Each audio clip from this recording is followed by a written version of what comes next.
In West Wednesday 603, Justice for Tyrone West and Justice for all victims of police brutality. Tawanda, it's all you. Mic check. So, guys, you do not want to miss our special West Wednesday.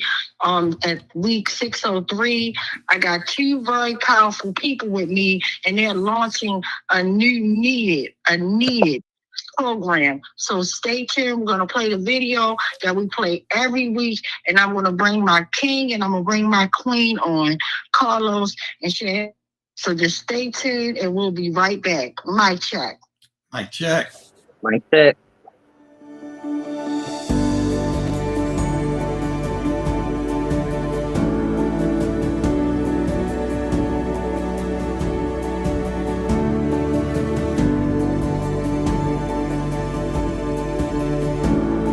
Can't stop. Won't stop. Till killer cops are in cell blocks. Can't stop. The following video portrays an incident of assault and violence at the hands of police. Viewer discretion is advised. I suggest you back the fuck up. No,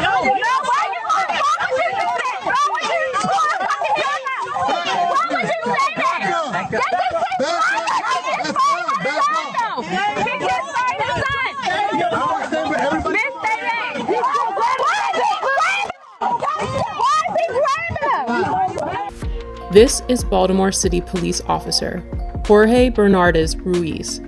In a video shot in 2016, Ruiz is seen with his knee on the back of an unknown man with a gun pointed at the man's head. His message was a clear one: concerned onlookers, adhere to my dictates or else. Here, we can hear Ruiz saying to Baltimore residents, I suggest you back the fuck up. It is documented that Baltimore police officer Jorge Bernardez Ruiz is a repeat violent offender, even without access to all complaints against Ruiz, undisclosed by BPD Internal Affairs records. 6 cases involving Ruiz are known. This video will briefly highlight 6 total cases beginning in July of 2013. Case 1, Abdul Salam, July 1st, 2013. Here, Salam is seen victoriously smiling in celebration after the jury found Ruiz and 2 other cops liable for brutality against him. However, because the trial was civil, not criminal, Ruiz was not fired and he did not go to jail. Police profiled me. They followed me in the back of my house, harassing me. Police proceeded to violently and hostilely approach my van with me and my son in it. As I announced, this was my home, guns drawn. Once they reached my vehicle, they violently pulled me out, ramshacked my vehicle with my 3-year-old son strapped in his car seat, threw me against the gate, slammed me repeatedly. Picked me up by my feet, and while I'm upside down, they proceeded to drop me on my head, hog tie me, and immediately when I fell on my head, Ruiz, in a wrestling type of action, and kind of hit his knee against my neck. I was arrested. I had no idea what I was being arrested for. My son is scarred to this day. He remembers the incident as it happened yesterday. When he talks about it, he always refers to daddy being on the floor with police yesterday. Case 2, Darrell Harris, profiled, as seen in this video, July 17th, 2013. Yeah, Sid, what's wrong with it? Improper way with this shit, bro. There's no such thing as an improper way. You gonna tell me my job, bro? I know the law. Are you gonna tell me the law? I know the law. You gonna tell me the law? I know the law. What's the problem? You giving me a ticket? You need my license registration? Yeah, let me get it up. Profile, y'all use the seatbelt as a reason. Profile. Do me a favor, take out your keys. Dad, you can record for what? Nah. I don't feel safe right now. Do you want me to step out the car?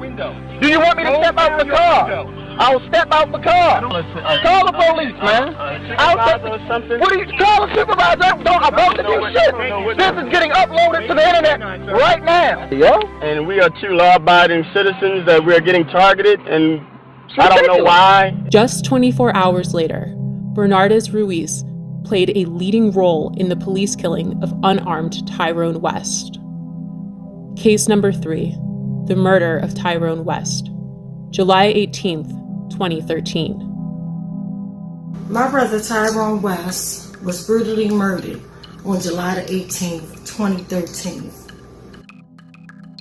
In both of these cases, when you look at the pleadings and the harsh language of these officers that have been quoted to me by reliable witnesses, the N-word. And Killer Ruiz and Killer Chapman and the rest of those 11 and 15 killers, including David Lewis, took something from my family that they could never give us again. And that was my brother Tyrone West, one unarmed man who was brutally murdered, beat to death in broad daylight.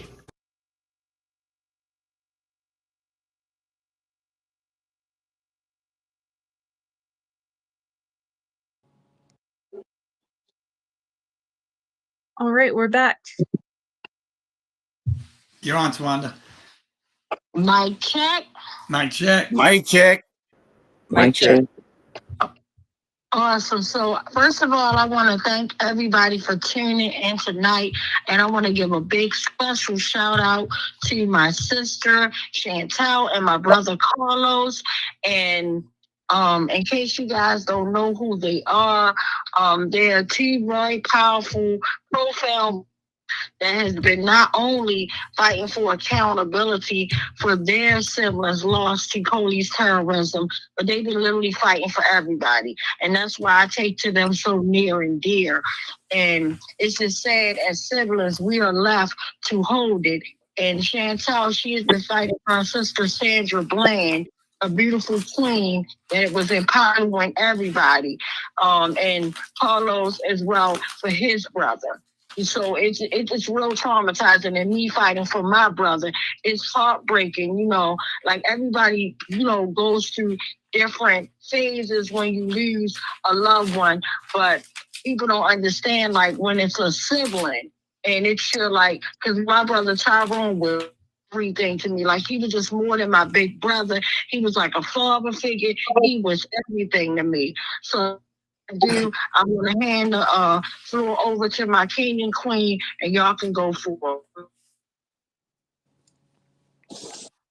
Thank you so much, Tawanda, and y'all. As always, it's always a pleasure to be on West Wednesday. It's my second time on. So, Shantae, if you want to go first, and then I can jump in, or however you want to do it. You go ahead. Let the man lead. Thanks, I appreciate it. So, yeah, we have been having conversations, and that's been like real heavy on me over the last couple of years. Really, just to see how we can go about creating some type of space for siblings and children that are left behind due to senseless violence and police involved murders or jail related deaths.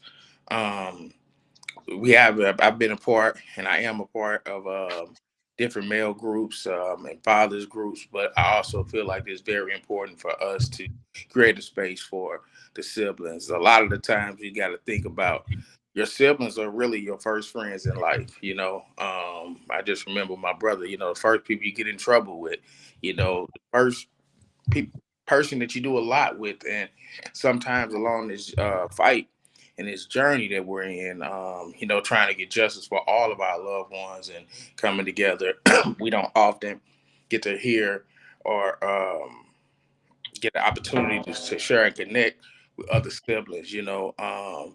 It's been an honor to be a part of different settings and different groups, and I would like to do something for siblings, and so we created a program called SET, which is an acronym stand for Siblings Empowerment Together, and under that we're just going to do some things to help all the siblings and the kids, and see how we can better assist them, with their grieving pain as for, and also too, with just empowering, being able to be empowered to go out and empower other people in their community. So we're going to put together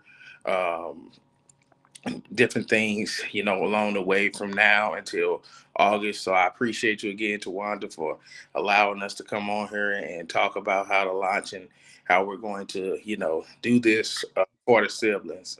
Because throughout this journey, I've had the opportunity now to meet so many siblings, throughout the United States. And it hits different. That's a different level of pain. So we need to come together and turn that grief into greatness, and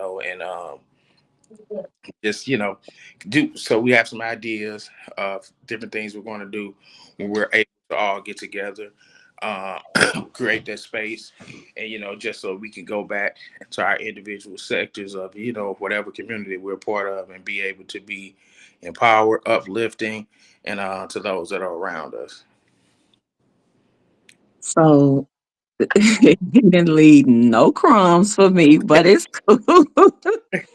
Piggyback on everything. I ditto everything my brother said.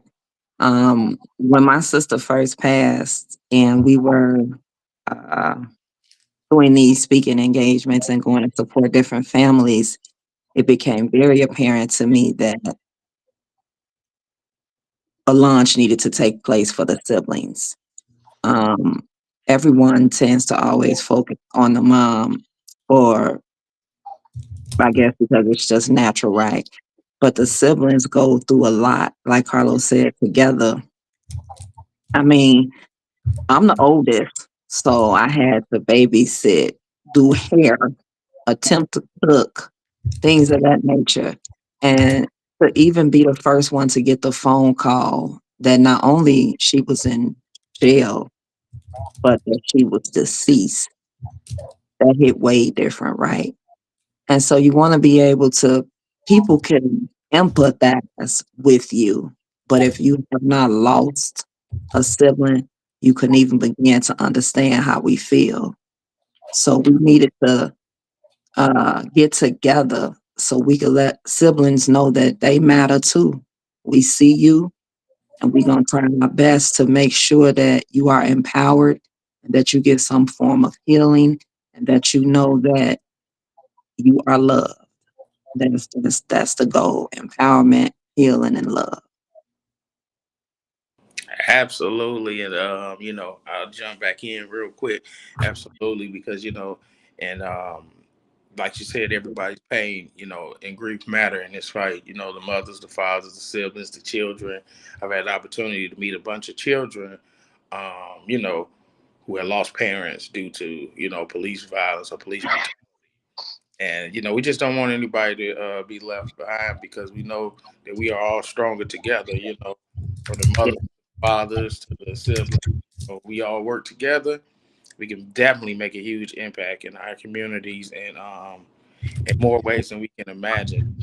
And then when we do get together and are able to bring a bunch of siblings together collectively, we're going to do a lot of focusing on the healing and just team building. A lot of the times we'll get in spaces and we'll reopen those wounds by telling the stories of our loved ones or our siblings. And the further you get along in your journey in the years, some people say, time heals all wounds, but sometimes that's not true. It can even be more painful, because it takes you right back to that moment when you got the phone call or when you saw the video or anything of that nature of your loved one. So we'll do a lot of heavy focus on, team building, collaborating, and just things that'll be able to pull us together, just so that way, after we're no longer in the same space, that we'll all be able to still stay connected and empower each other, because we may see each other once or twice a year at different events, but you don't know what someone is going through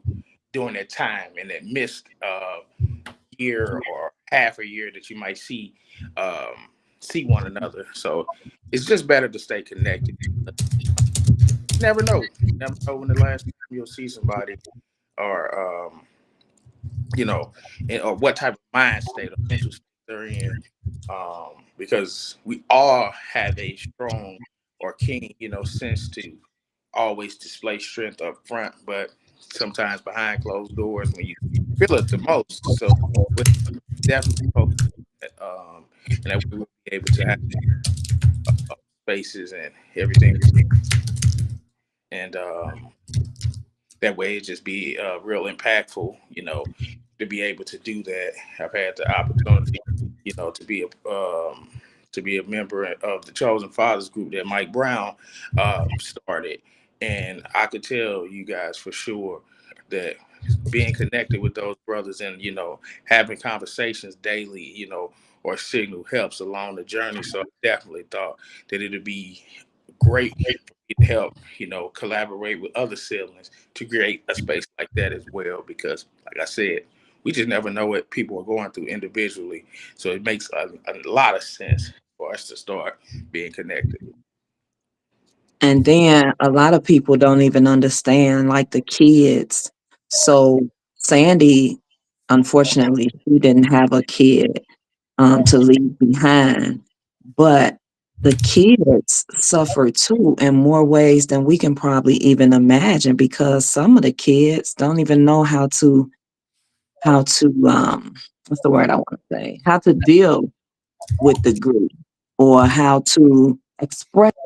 So they just got it all bottled up inside of them. So the goal is to give them some healing too, and some coping mechanisms, because they small, some of them are smaller than us, and they need that help. And sometimes as adults, we be like, oh, ain't nothing wrong with them. You never know. You got to talk to them. You got to pray for them. You have to give them the tools that they need to survive in this very, very, very terrible world. So I'm excited, bro excited, sis excited. We all excited for what's to come. And we know that it's going to be empowering and impactful, because siblings matter too.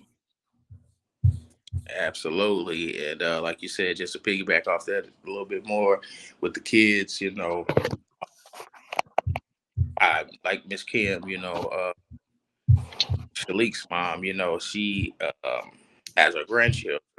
I've met a lot of people along the way that got grandchildren, and now they're doing lifting and supporting the child because the parent is no longer here. So that's very important for us to be able to just empower each other, and stay connected. And I'm gonna keep going back to you, because you never know what somebody is going through. So when my mom had told me, she's like, it'd be a perfect opportunity for you guys to get together and create a space, too, for siblings, because I've met, like I said, a lot of siblings, throughout the United States, a lot of siblings here in St. Louis. And I've seen firsthand how sometimes, even when the mother or the father is not in a great space, that other child is there to do a lot of the heavy lifting. And like you said, everybody just needs that space to be able to heal and grow, and together, because this fight is not easy for anybody. That's why we got to be impactful together. Yes. And I'm reading the absolutely, and I want to comments. jump in and just say some things, because y'all touched on like so many important points. Like, my queen sister just said, like, we don't know how it impacts our children as well. And when my brother was killed, even though it was my children's uncle, but them seeing me go through, I was like so caught up in a whole nother world. I didn't really even consider them. Like, I considered, like, okay, I'm gonna get them therapy, this, that, and the third, and we were going, but they kept their sessions kind of separate from mine. Me. And so every time, like, I would leave the house, my youngest son Jarrell would always like say, I love you like 50 billion times. And even to this day, like, we say it over and over again. But one day, with me just having an open conversation with my son, and I'm like, you really love mom? You always saying so much. And he was like, yeah. He was like, he was like, I feel bad, mom. He said, because that day when my uncle got killed, I never got a chance to tell him that I loved him one more time. And I was like, oh my gosh. So, and I'm sorry, like, I'm kind of tearing up right now, but like, I had watched something, like one of my memories, I had watched that when I was testifying, in front of the International Commission of Inquiries into like Black people being murdered, and it was like a national thing. And when I had this like to the lawyer that represented my, but just the key points, her name was Anne, and she was magnificent, like amazing. But when I say that when we go through stuff, our brain has this way to shut down stuff so you don't even realize what happened. And even though I testified, I didn't even realize what she was saying at the time. Like literally when she went into the brutal assassination of my brother, the only thing God would allow me to hear that day when I testified was when she said that my brother was like pretty much doing like a hack service. And I kind of corrected him, like, no, he wasn't doing a hack service. Like, he worked for this company. But my whole point is, like, when you even go back, and when I went back last night, I was like, oh my God, like, where was I at that I did not hear all this stuff? But it was just God protecting me, because I wouldn't even have been strong enough to be on any Zoom call talking to nobody, hearing the graphic details of what she displayed on the way my brother was murdered. So it was good that I was having like technical difficulties that day. I could barely hear stuff when we was on the Zoom.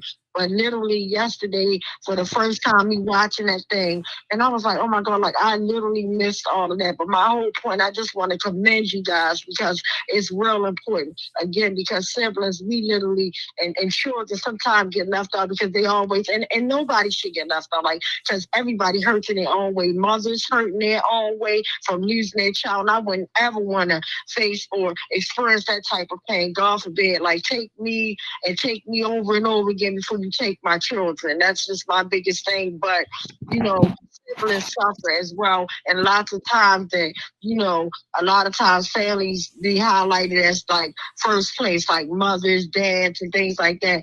And then you like the siblings people, we don't get a chance to really actually, you know, go the whole 9 yards, or we feel less important. And nobody, no victim, family member should feel less important because of the way that you loved your loved one or the relationship that you had, because everyone relationship with their loved one is special and unique. And I just want to thank y'all. Then the part, another thing, and I'm gonna let y'all finish, and the board is lit up with so many questions and comments, but another thing that you guys are doing that's so brilliant is the empowerment piece. It's the empowerment piece for me, because lots of times you go to stuff, and then when you see like people grieving, and then it's another family welcome into a club we didn't sign up to, it takes you back. Even though you try to be like, okay, we're on this retreat, but you still feel bad, and you still go back in your room. As for me, with any retreats that I went to, and they're like, okay, we just gonna think about love, and it's been healing. Like we could dress up pretty fancy, we could dance, but in the back of my mind, I'm still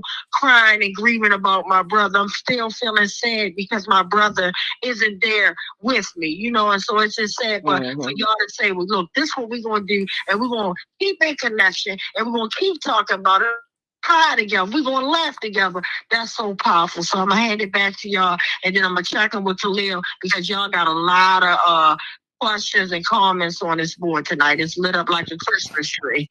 So So back to just to piggyback a little bit off of what you said.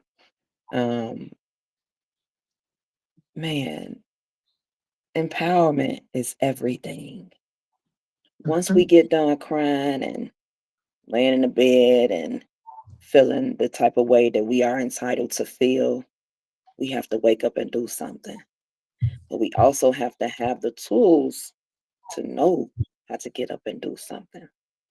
And so when you all come to our retreats and spend any time with us, it's going to always be about empowerment, healing, and love. We may, and I mean a slight chance of may, touch on, you know, our loved ones and how we got united, but that's not the plan is not to talk about that the whole time, because we don't want anyone to be all the way sad. Of course, we know that sadness happens because it's natural, we human, right? But that's the goal. And I'm excited to see where God is going to take us, because we know that because our hearts are in the right place, that God is going to do what only He can do. and we are excited. Absolutely. Everything that, both of you all said. And the one thing I do want to say is that the dope thing about this, and like you said about empowerment um, and coming together, is that it's not basically something that is secluded. It's going to be open for all the siblings, and because I know other siblings in other states that are doing stuff and creating trying to create sibling groups and some that's here in St. Louis. The dope thing is that we could just come under one umbrella and do it together. Everybody continue doing their work. Because I know some different other sibling groups, and it just everybody will be invited. That we'll be able to come together that way. Because I talked to, for example, I talked to another sibling in Minnesota. He was telling me about his idea how to start it. So we just collaborate and bring it all together. That way we make one big impact. That's the goal. We got some here in St. Louis that have sibling groups, and we just need to come together and empower each other because, like I said, keep saying it again, you never know what somebody is going through. And we're here to support and back any great ideas that any other siblings may have going on and just tie it all in together and just get the work done. And, that way we can continue to build for ourselves and our communities, because a lot of people don't realize that in this journey that we're on, pursuing justice or, trying to be impactful in our community, that your mental state get tested a lot. And sometimes you just need other people to lean on, that's just real. But yeah, I think it's going to be really dope for, us to create this type of platform and space and open for any questions anybody may have. Okay, I'm glad you asked that. That was perfect timing, my brother. Perfect timing. So, if Kalia's on here, I'm going to hand it all over to her so she could read the board of questions and comments. Mic check. Mic check. Mic check. Starting off, we have mic check from me and Adina. At the start, just after the video was played at the beginning, Adina said, "I've spoken about how this video bothers me, and this time I'm commenting because why was a specialized unit pulling cars over if they weren't stolen or acting in a clearly profiling? It just aggravates me, the SHIT they get away with on a daily basis." Descartes commented, "Mic check." Adina also commented, "Love to Shantae and Carlos." Angela commented, "Mic check." Adina also commented, "I just recently saw a video of Sandra's activism that I was unaware of. She was a beautiful soul and powerful." I commented, "Wow, it would be nice to hear more about that. Of course, the media would leave that aspect of her life out." Always. Hillary commented, "Much respect for you both. Yes, you deserve empowerment, healing, and love." Bruce commented, "Mic check." Tony commented, "Great job, guys." Mainism commented, "Mic check." Tony also commented, "Thank you, Tawanda, for this platform." And Adina said, "Getting people out of their silos and banding together is the best course of action. I love this concept. Much love and luck to y'all." And that's all the comments so far. Mic check. Thank you. Mic check. Mic check. Awesome, yes, and yes, like I said, I'm just putting my hats off to both of y'all. Like, it's definitely needed. And while we on the just talking about our loved ones and stuff like that, I want to give a big shout out to my sister Angela, who's also fighting for her brother Timothy Flemings, who was murdered in Baltimore City, and no accountability, no justice whatsoever. So that's another sibling that's fighting real hard. So it's just sad that we have to go through this type of foolishness. But anyway, God knows everything, and I'm just putting it in his hand, and I'm just seeing that this is going to be like so like good for us because we need this healing. We need this empowerment. Like if y'all would already had this thing launched off, y'all could have came to the 600 West Wednesday and Carlos could have did his thing with the poetry because we was making it about our loved ones. You know, my sister Chantal, you could have did something in honor of your or spoken words with your sister. Like our loved ones had so much going on for them. We even had talent, you know, great talent that's inside of us. And also, wanted to send my love to Mr. James. Today is Sonia Massey's heavenly 36th birthday. This queen should be here. And, you know, every time I think of Sonia Massey, I always think about Sandra Bland. And I know that crushed you when they was like showing the image of them looking like beautiful sisters and they're no way related, you know, but just a big shout out. And I'm sending love to you, my queen. So, yeah, my check is all yours again. And you know, I just want to say this, right? Because people have no idea how traumatizing that is, or re-triggering when police brutality, police murder or in custody death occurs to another sibling, another person, but another sibling too, right? It's like, don't share that. I think people have to have a little bit of empathy and compassion and just think for a second, how would that make the person feel? To be honest with you, I was extremely sad. I was in tears. And I didn't even reply to anyone because I didn't want to say the wrong thing. But I want to say this to people who are listening. Please don't do that when when someone passes away. Please stop doing that. It does not make us feel better. It makes us, it re-triggers us and it re-traumatizes us. So please stop doing it. For me, it's too much. Like I don't watch the videos and all of that because it re-triggers me, right? It traumatizes me. It makes me go back to 2015. So I don't want to do that. That's all I want to say about that. No, and I thank you for sharing that because, like, a lot of people don't know and they thinking they ain't meaning no harm or they thinking it's helping. And meanwhile, it's like stabbing a knife deeper and deeper into your heart and chest. And I just really, like I said, thank you so much. Because, like, I felt all that, like, when I was seeing all the stuff, and I just felt like I'm so spiritually connected to you. And I could just feel like crying. And then I knew how you had to take your social media down. I was like, it's re-traumatized. Like, anytime we see anybody getting murdered, it does something to us. Like when people were comparing the knee on George Floyd neck and how my brother was killed, that day they killed me, almost wiped me out again, and it just brought me right back to July, the 18th, 2013, and it's just like, oh my God, like what? So I definitely feel all of that. Mic check. Mic check. It just be too much, but I don't know how much time we have, but we thank you for just allowing us to come into your space and share your space with you, and be on the lookout for sets. Okay?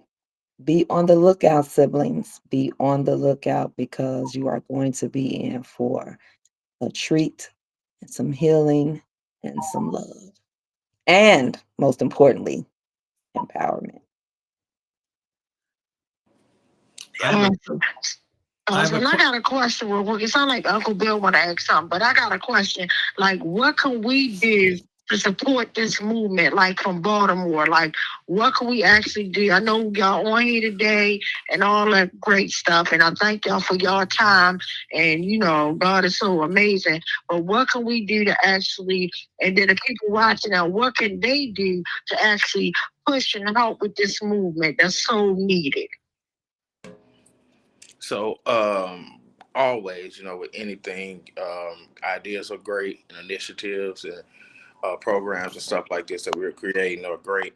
But we always know that sometimes it's going to take all of us, and tying in resources together because ideas, like I said, are great.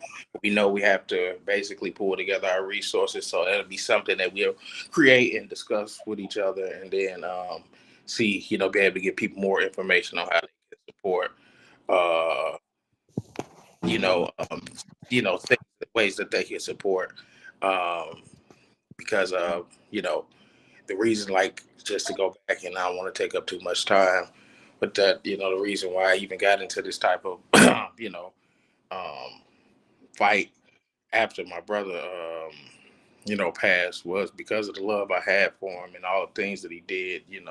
He was always a giver. He was a provider, protector.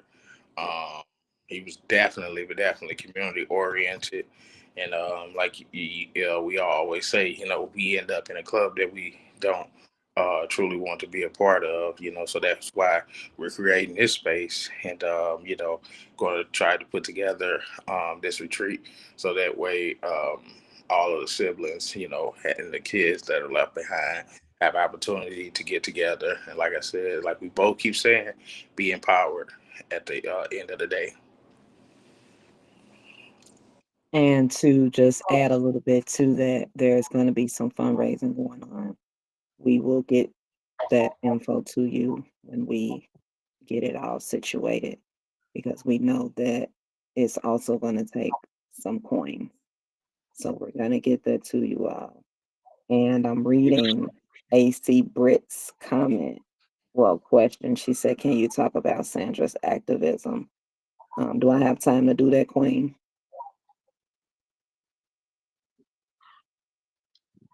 Tawanda. Sorry, so what was the last question, sweetie? AC Britt in the comments, she said, can you talk about Sandra's activism? I said, do I have time to do that briefly? Oh, yes, you have time. Look, the floor is all yours. Y'all take all the time you need. It's all yours. Mic check. Okay, so Sandy had actually launched, let me back it up. She was very upset about what was going on in the climate that we were in the beginning of 2015. And so she had launched her Sandy Speaks video, her Sandy Speaks channel, where she would just be speaking on things that were not socially correct, so to speak. And so she did that, and she would do it daily, Sandy Speaks. She had went to the mall. She did some,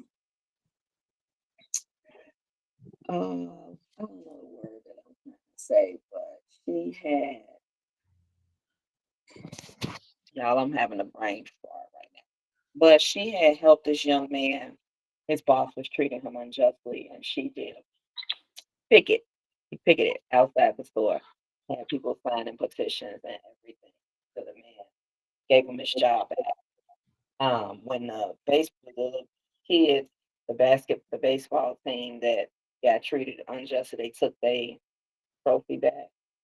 She she made letters, petitions, and went around just having everybody sign these petitions and drop them off to the park that beat. So she was really about the kids and education. That's what she did. She she was just a beautiful soul. And I have 4 kids. She didn't have any kids. My kids was little at the time, and she was just looking at them like they can't grow up in a world like this. This is insane. So that was her part of activism, speaking out.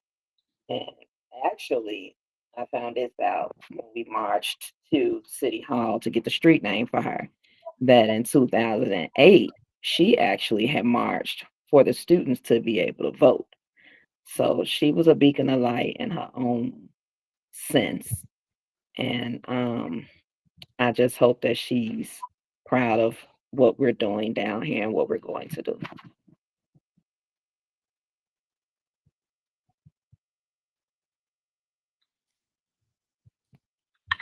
Thank you so much for sharing that. That is so amazing. Like, wow, that's so amazing. Wow. Thank you. So Thank you. oh, thank you. I appreciate it. Thank you so much. So again, I want to check in. Carlos, do you want to share or say anything before we read the rest of the comments? Because I know you kind of under the weather, and I know my sister got something to do, and I don't want to. I respect y'all time, but if y'all want to stay as long as y'all want to, it's fine with me. It's all y'all. It's all about y'all tonight. So do you want to share or say anything else before we go to the questions or comments? Mic check. Yeah. Just as we're getting everything lined up and planning for the retreat, one thing that I want to do is once we get like everything ironed out and all of the things of detail, is just helping us spread the word and getting it out there, and then we'll be able to see how many siblings we'll be able to have a part of this first retreat for the siblings and the children, and because you want to help as many as you can, but we know sometimes resources are limited, and we'll have to go with some of the siblings, that as we, like I said, as we're putting it together and planning it, just if you see flyers, share it, get time or information, or know somebody who could utilize it, share the information, and I think it's going to be very impactful once we're done putting everything together. And it'll be just like Shantae says, just be on the lookout for more information to come. And keep us in prayer, because y'all know when we trying to do something good, the devil be mad and other people be mad too. So just keep us in prayer. If you can't do anything else, keep us in prayer that everything that we need aligns with the mission, and we don't have any headaches, any stress, any panic attacks, any anxiety, none of that stuff. Pray that God see us through. Amen. Amen. Yes. Thank you, Dan. Thank you, Angela. Thank you, Linda. Thank you, everybody. Thank you. Just thank you. Thank you. Thank you.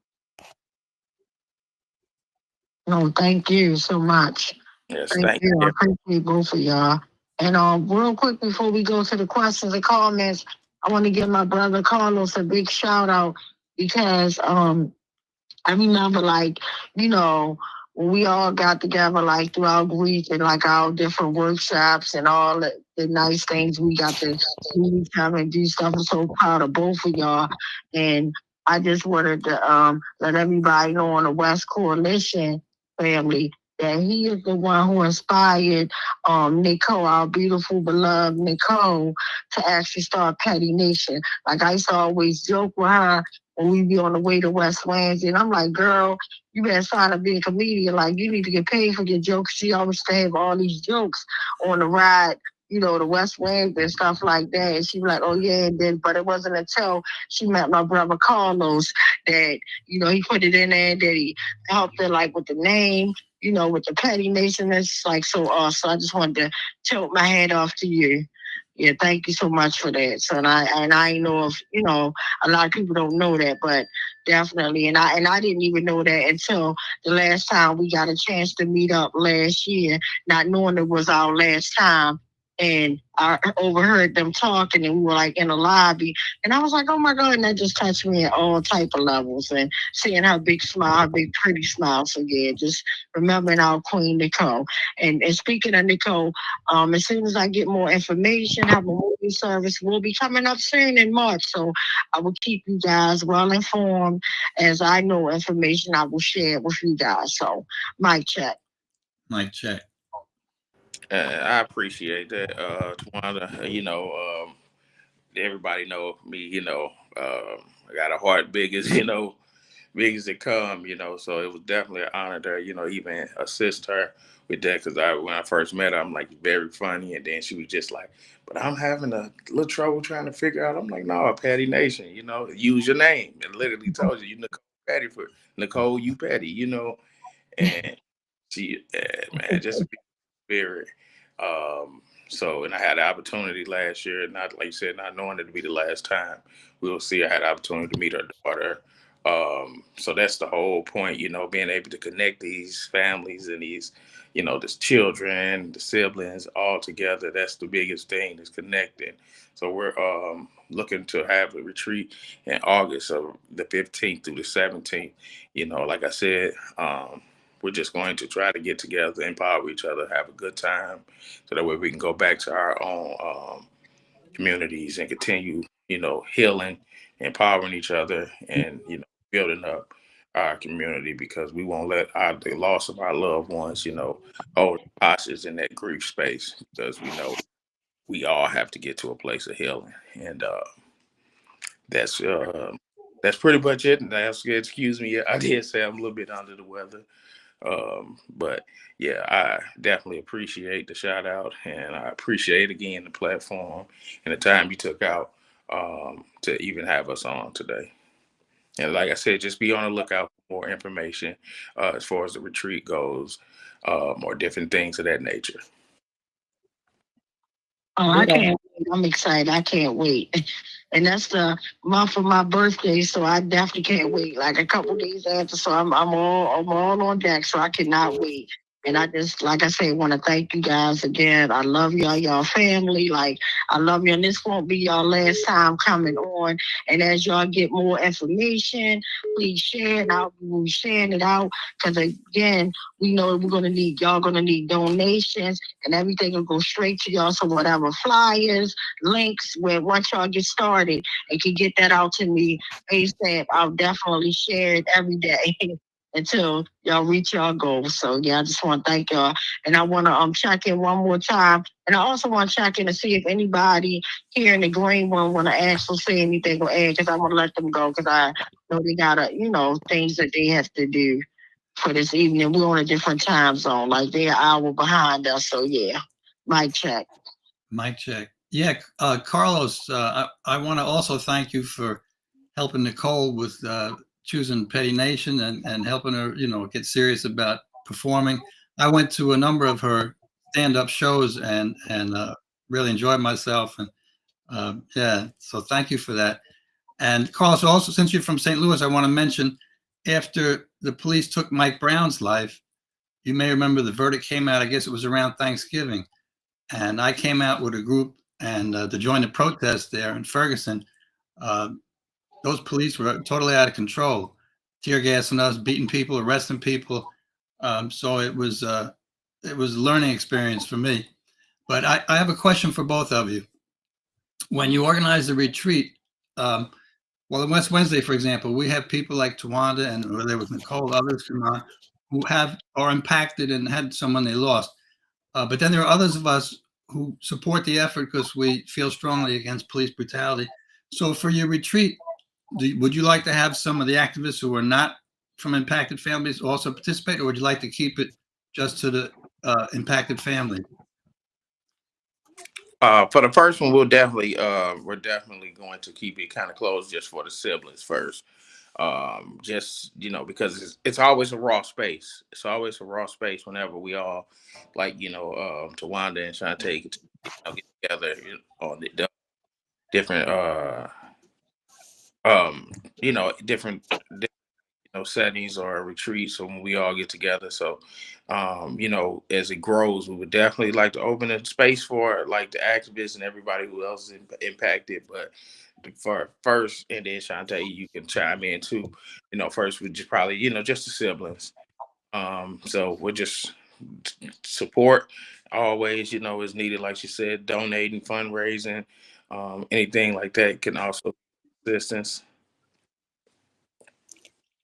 Yeah, I think with this being our first one, while we absolutely appreciate all of the help that has been given and will be given, um, to just give everybody a sense of, like, I don't want to say privacy, but just like some sibling time, without some siblings that could relate to us and just get it figured out. Then we'll invite other people in.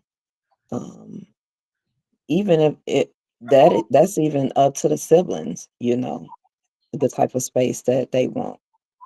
It just depends on what the siblings want as a whole, I and understand. we'll move forward from there.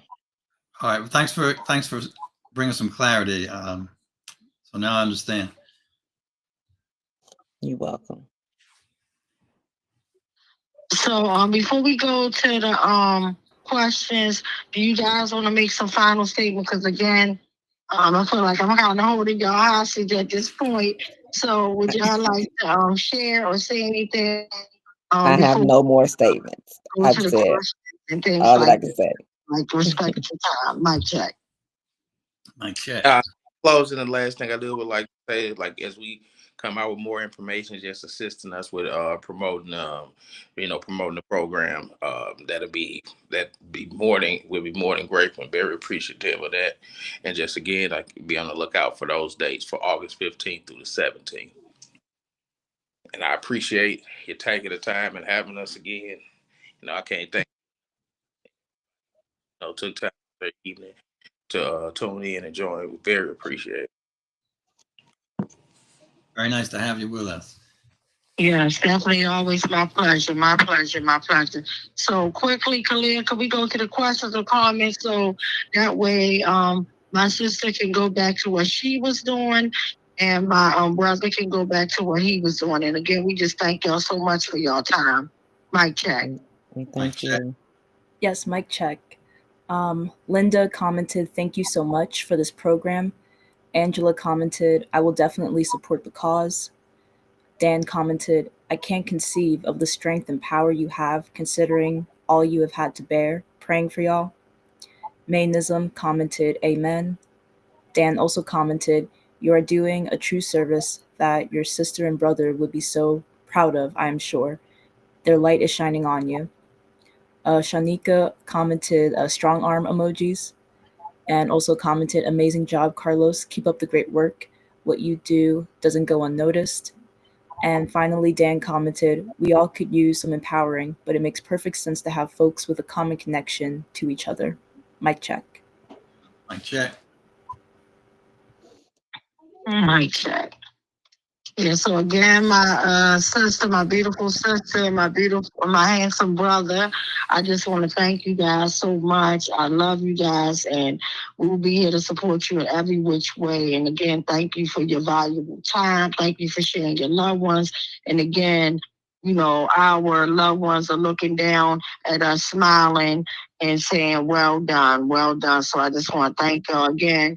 And then I want to give Carlos, I want to give your mother, Tony, a shout out because she does a lot of amazing work and it's definitely not unnoticed. And that sister Queen be fighting like hell, like she putting it together, Yes. testing and all that. So big shout out to my sister Tony. So thank you guys, love you, and yeah. So I'm not gonna hold y'all, but if y'all want to stay too, y'all can because soon if we got to say it, we'll be going to that. We'll be pretty much closing out soon. So again, thank you, and this will not be our last time. Thank y'all guys so much. Mic check. Thank you. We thank you. And we love you too. And I am going to check out right now. Thank you. Check out. All right. Well, thank you guys so much. All right. Thank you. Everybody Be have blessed. a great evening.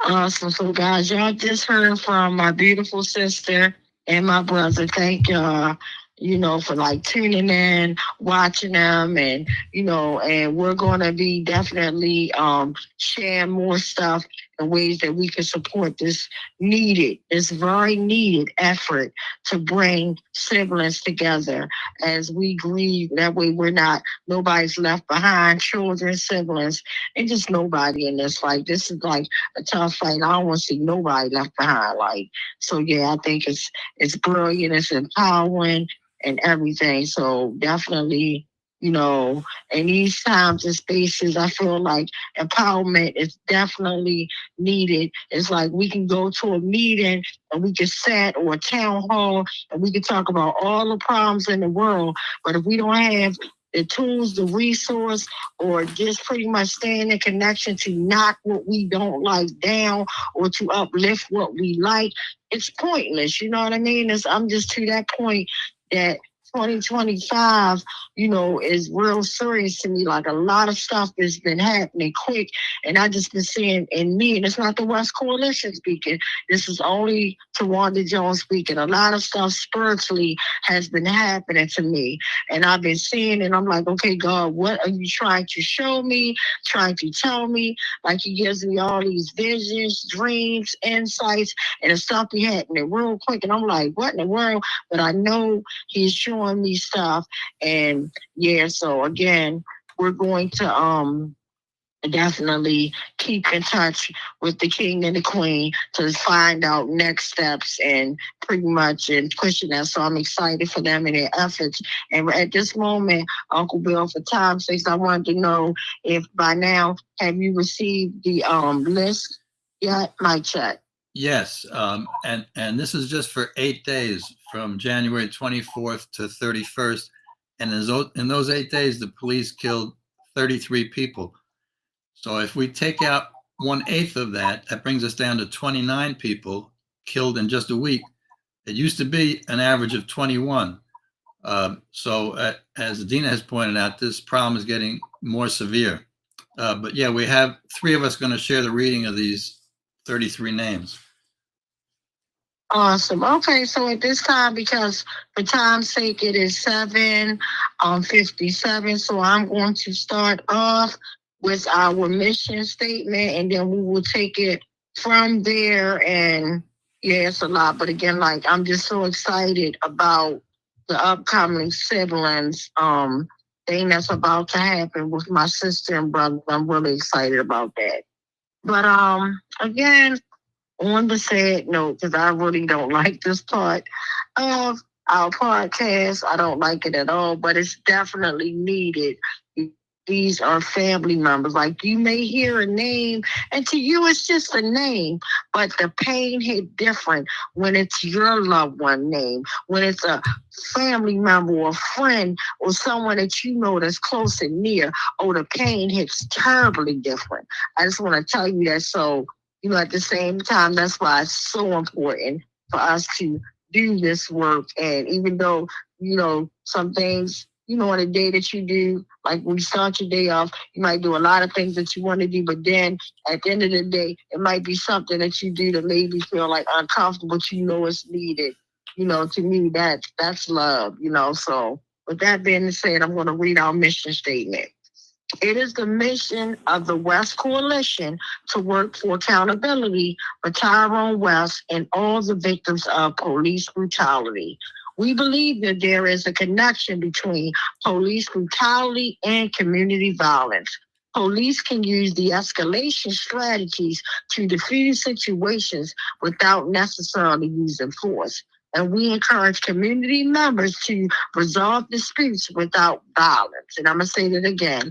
We encourage people pretty much to resolve disputes without violence. Community members, please, instead of killing each other, sit down at the table, let's talk about it. We can agree to disagree.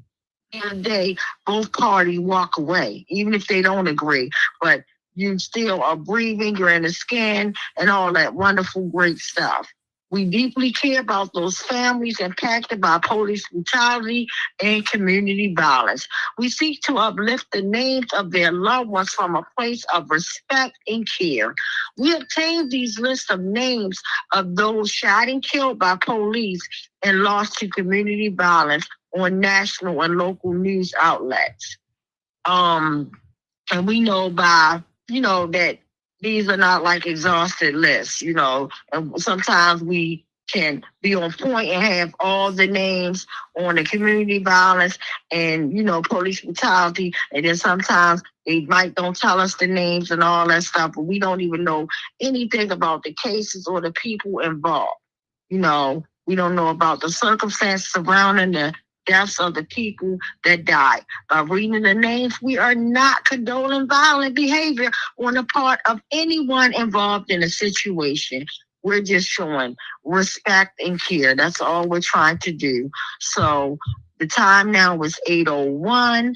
We're going to come back at 8:03, and we're going to read, unfortunately, these sad lists. And it's real. So mic check. Mic check. Mic check.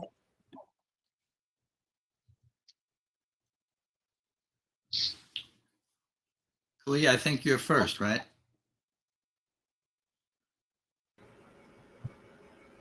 Right now, we're taking a moment to stop. We're coming back Excuse at me. 8:03, so it's 8:01.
All right, guys. So the time now is 8:03, and before we actually go into the list, there was a miss comment that wasn't read from our sister Queen Angela, and she said thanks sis for sending love, light, and prayers, and you are so much welcome. So with that being said, and I kind of need that to kind of bring back, because these are real people and things are happening really fast, and the numbers are getting like beyond outrageous. Like, this is so horrible that, again, you'll hear a name, but this name is connected to a family, and the family is connected to a community, and there's a whole bunch of people that literally died that day, and now they have fighting for accountability or going through that grief process. So I'm going to shut my big mouth up, and I'm going to hand it over to y'all. Mic check. Mic check. Mic check. So I'm going to start off the list. And as Tawanda said, let's keep these families in prayer and these communities in prayer, or just think about them as we read these names. So for the police brutality list nationally, we're going to start with the folks beginning on the date of January 24th, 2025 in Des Moines, Iowa. 36-year-old male, Brandon Allen Mitchell. Brandon Allen Mitchell. Also on the 24th in Bensalem, Pennsylvania, a 30-year-old male whose name was withheld by the police. Cell blocks for killer cops. Ashe. Ashe. Also on the 24th in Kasilof, Arkansas, 32-year-old male Mason Toloff. Mason Toloff. Also on the 24th in Albuquerque, New Mexico,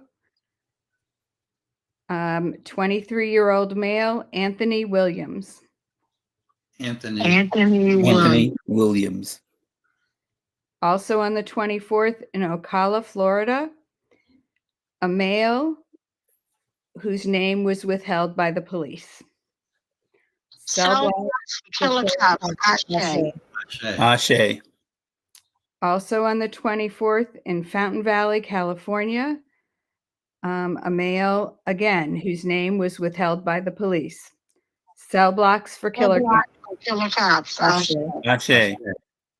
Also on the 24th, in Lancaster, Pennsylvania, 39-year-old male, Luis Fuentes.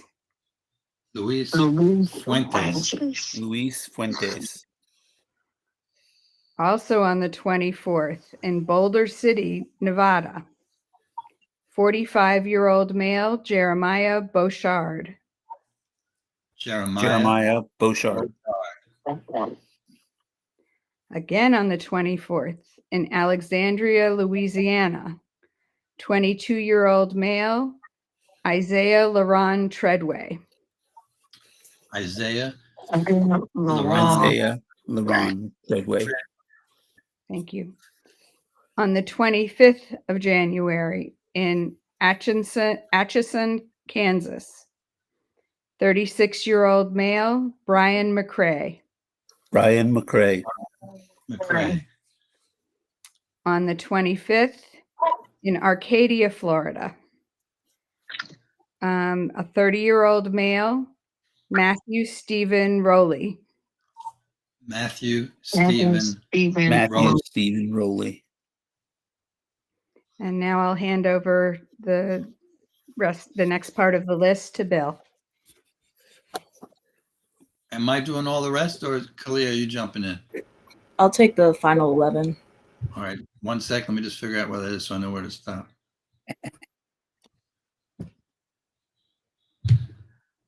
All right. I'm sorry, Hillary. Which was the last person we upheld? The last one was Matthew Stephen Rowley. Thank you. Mm-hmm. Thank you. So next person killed by police in the recent period in Albuquerque, New Mexico. It was a man, but the police have withheld the name. Ashe. Next in Tampa, Florida, a man who was 48, Jeremiah Bailey. Jeremiah Bailey. Next in Arvada, Colorado, 42 years old, Fu. I'm going to leave the middle name out because it's a lot to remember the parts. Fu Onman Levan.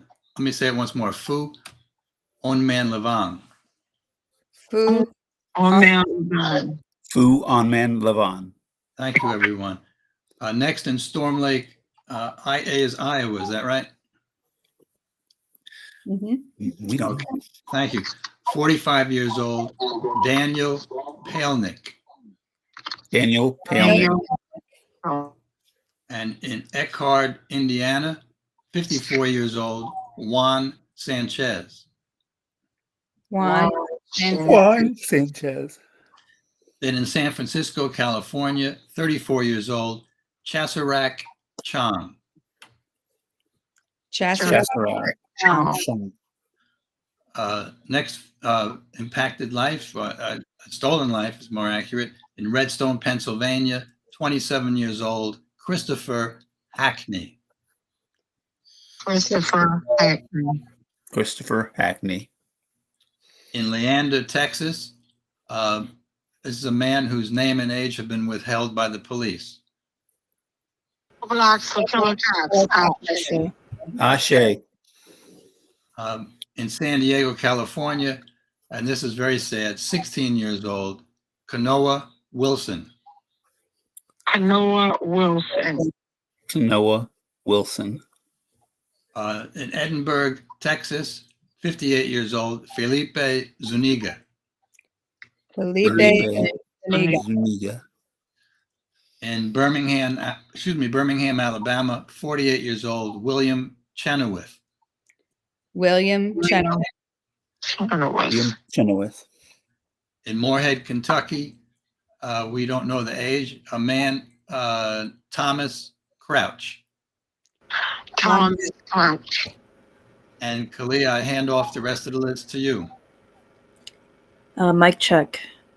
Continuing on the 29th of January in New Haven, Connecticut, a 35-year-old male, Aaron Freeman.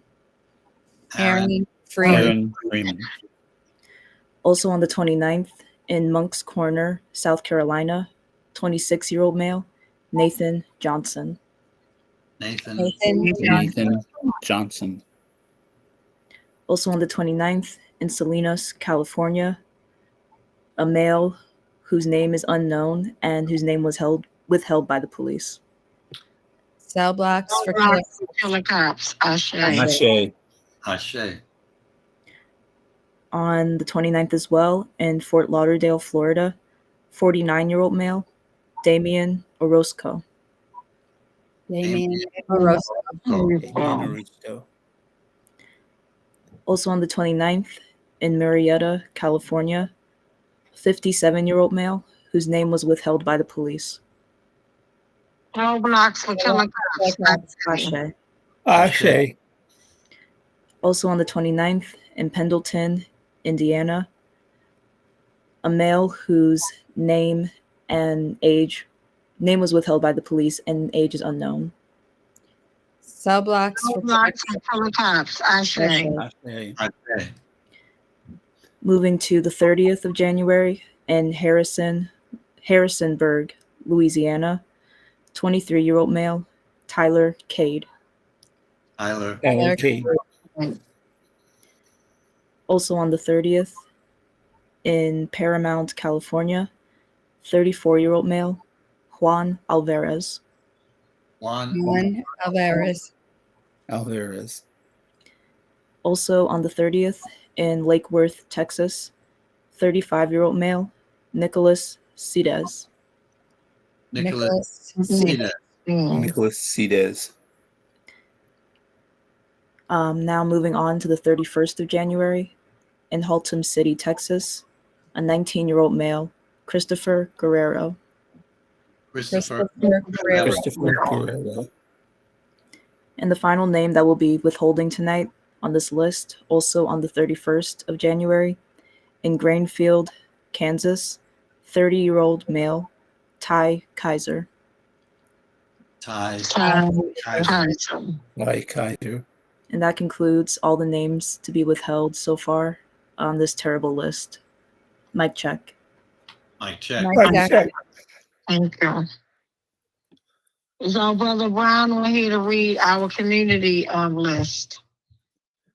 I'm here, but this week, as far as I know, there were no additions to the community list, so we can just be thankful and take some joy in that fact. And hopefully that brings us out on a more positive note. Ashe. Ashe. Thank you so much for sharing that for us. Yes, Ashe. So again, not going to hold everybody any longer. I just want to thank everybody for joining in, for the questions, the comments. I want to thank my beautiful queen sister, and I want to thank my king brother for joining us tonight and launching off their siblings initiative to pull and empower siblings together for a club, unfortunately, that we did not sign up for. So as we brought you in with the awful video of one of the 17 murderers that brutally murdered my brother, that's Keller Ruiz, who's still actively married to Michelle Battle, and we can't get any type of accountability from the state's prosecutor's office, and literally nobody, because it seems like everybody's in the bed together like this is ridiculous. Right. But again, we are going to continue this fight. And as I always say, we can't stop. We won't stop until these killer cops are in the cell blocks. And last week we brought our sister Queen on, Jessie Sarace, beautiful foster mother, Miss Elaine. She was on to share the wonderful news of the killer getting 16 years. That's the kind of news I want to share with you guys when my brother murderers get time. So again, live to love to live. Please stay tuned and watch this video and share it. If you're on YouTube, we're just asking you. I know police brutality is not popular, but it's definitely a well-needed topic because you don't want this to come knocking at your door before you take it serious. Like, take it serious now. So please just like, share, subscribe. And yeah, if you're on Facebook and you see it, share as well. Thank you. Live to love to live. I love you all, and we will see you next Wednesday. And then just to mark your calendars, because we have an in-person event coming up. I believe that's the 26th, correct, Uncle Bill? That's right. Yeah, so we'll be talking. I'll be sharing all type of news about that. It's going to be at a bookstore, and we're going to share a video a documentary that I was filmed in when I had the pleasure of going to New York to fight for accountability. It's called.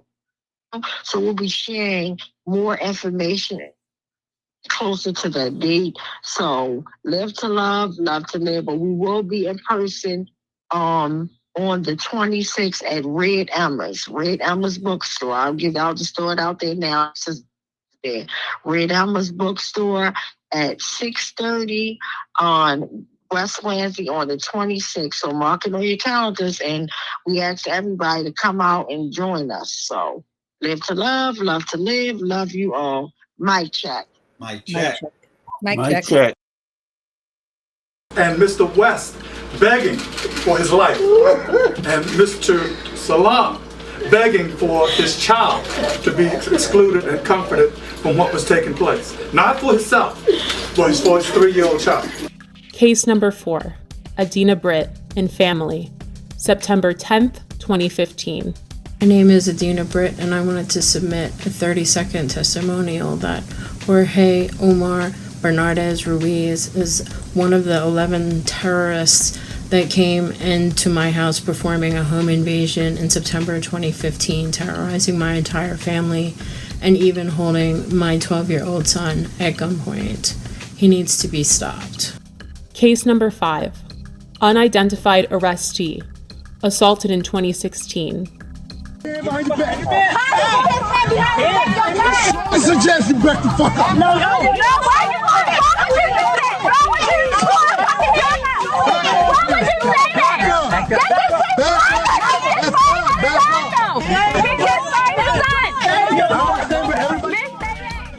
Again, this video did not surface until the summer of 2020. Case 6, Thomas McCullough, May 2016 and February 2017.